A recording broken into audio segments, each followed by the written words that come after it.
Sa puso ng bayan ng Arayat, nakatindig ang isang buhay na saksi ng kasaysayan, pananampalataya at kultura. Ang simbahan ng Santa Catalina de Alejandria.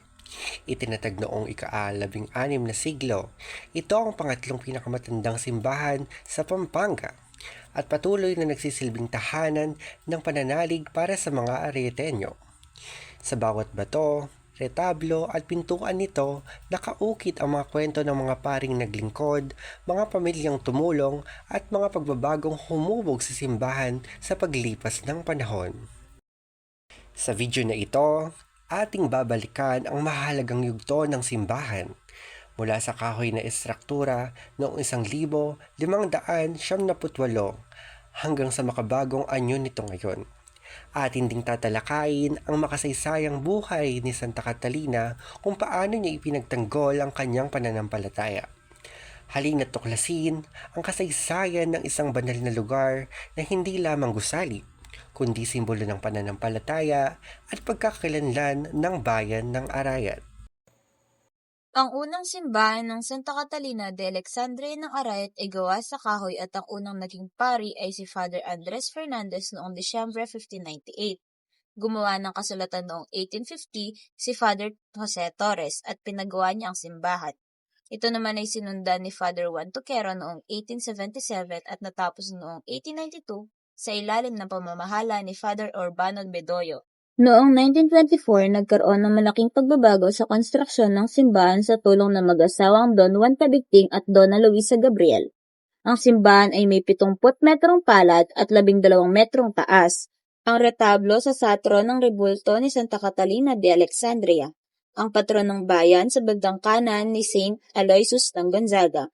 Ang patron ng Donna Luisa at sa bandang kaliwa si San Juan Bautista, patron Don Juan. Si Santa Catalina ng Alexandria ay isang martir ng simbahang Katolika. Kilala bilang dalaga, scholar, at tagapagtanggol ng pananampalatayang Kristiyano. Ipinanganak sa ika-4 na siglo sa Alexandria. Siya'y mula sa mayamang pamilya at masigasig na nag-aral. Naging Kristiyano siya matapos ang mistikong karanasan kasama si Jesus at ang Birheng Maria. Nang magsimulang mangusig si Emperador Macienzo sa mga Kristiyano, naharap siya sa Emperador at natalo ang 50 pilosopo sa isang pampublikong debate. Sa kabila ng mga alok ni Macienzo, tumanggi si Catherine at patuloy na ipinagtanggol ang kanyang pananampalataya. Siya'y pinarusahan, pinugutan ng ulo at naging martir. Kasama siya sa 14 na banal na katulong at may malawak na debosyon sa Europa.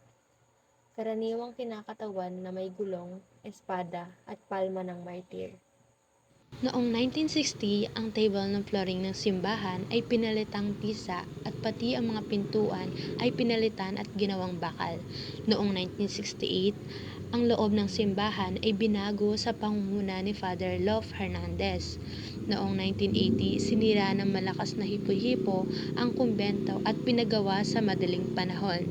Noong 1995, ang isa sa Adoration Chapel ay tinayo sa ilalim ng kumbento sa panahon ni Father Felipe Manalang.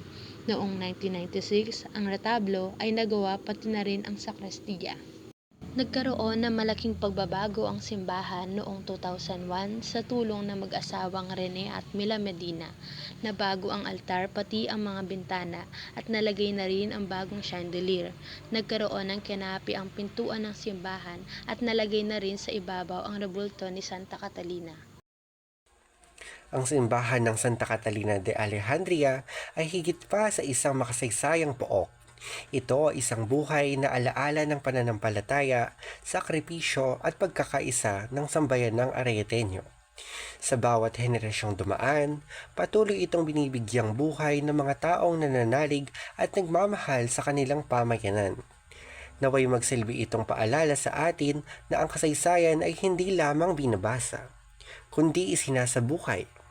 Sa pagtatapos ng video na ito, naway mas lalo nating pahalagahan ang ating mga pamana at ipagpatuloy ang pag-aalaga sa mga banal na lugar na tulad ng Santa Catalina de Alejandria Parish Church.